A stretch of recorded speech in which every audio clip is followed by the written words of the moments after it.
మీకు అర్లీగా వెళ్ళిపోవచ్చు ఈరోజు మీరు. ఓకే, మీడియా మిత్రులందరికీ నా నమస్కారం. 2019లో బ్లూ మీడియా పత్రిక సాక్షి నా పైన ఒక ఆర్టికల్ వేస్తాం జరిగింది. దాంట్లో ప్రధానంగా నేను మంత్రిగా ఉన్నప్పుడు విశాఖపట్నానికి అనేక సార్లు వచ్చాను. లాంజ్లో నా పైన దాదాపు 25 లక్షల రూపాయలు ఆనాటి తెలుగుదేశం పార్టీ ప్రభుత్వం ఖర్చు పెట్టిందనే వార్త వేస్తాం జరిగింది. అప్పుడే నేను లీగల్ నోటీస్ కూడా జారీ చేశాను. మీరు క్షమాపణ చెప్పాలి, నేను ఎక్కడ ఆధారాలు లేవు, రాజ్యాంగం చాలా స్పష్టంగా ఆధారాలతో ప్రింట్ చేయాలి అని చెప్తుంది. అంతేగాని ఆధారాలు లేకుండా ప్రింట్ చేస్తే అది డిఫమేటరీ నేచర్ అని చాలా స్పష్టంగా చెప్తుంది. మీరు ఎట్టి పరిస్థితుల్లో రిజైండర్ ప్రింట్ చేయండి అని ఆనాటి సాక్షి కానివ్వండి, అదేవిధంగా దేశవ్యాప్తంగా ప్రింట్ అయ్యే ప్రతి వారం ప్రింట్ అయ్యే మ్యాగజైన్ ద వీక్ కూడా మనం నోటీసులు జారీ చేస్తాం జరిగింది. ద వీక్ అవుతే ఇమీడియట్గా మా దగ్గరకు ఉన్న సమాచారం కరెక్ట్ కాదు, మీరు చెప్పిందే కరెక్టు,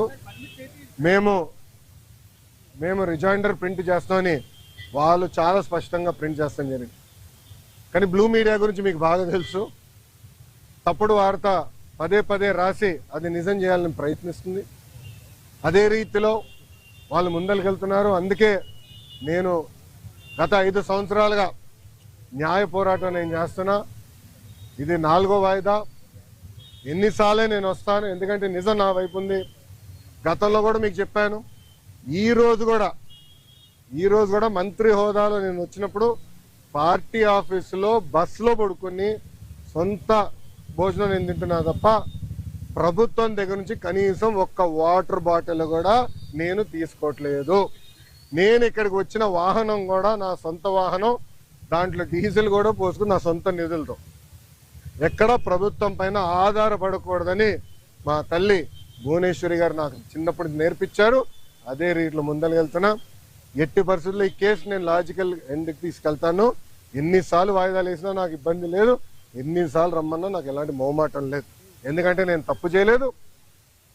నిజం గెలిచడానికి కొంచెం ఆలస్యమైనా నిజం గెలుస్తుందని బలంగా నమ్మే వ్యక్తిని.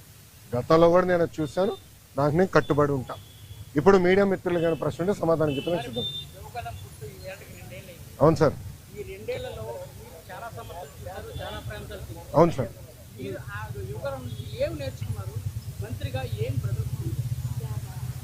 అన్న, నేను స్టాన్ఫర్డ్లో ఎంబీఏ చేశా.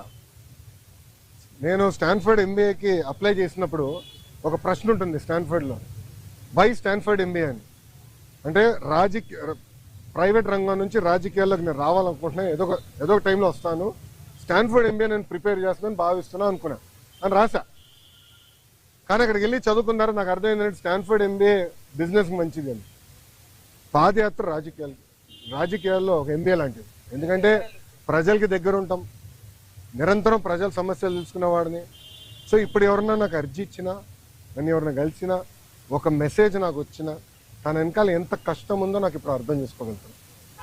సో యువగలం పాదయాత్రలో కూడా నేను అనేక హామీలు ఇచ్చాను. ఒక్కొక్క హామీ నిలబెట్టుకుంటూ వెళ్తున్నాను. ఇచ్చిన ప్రతి హామీ నేను నిలబెట్టుకున్నాను, దాంట్లో ఎలాంటి సందేహం లేదు.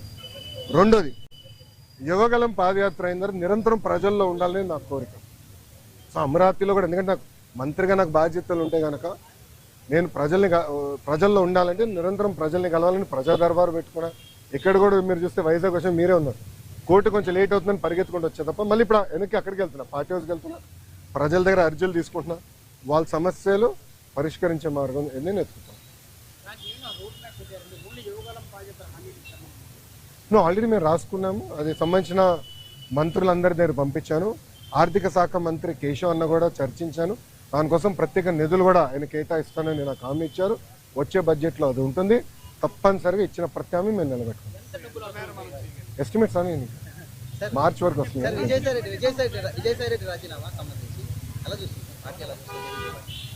ఏ పార్టీ? వైకాపానా తెలుగుదేశం పార్టీ?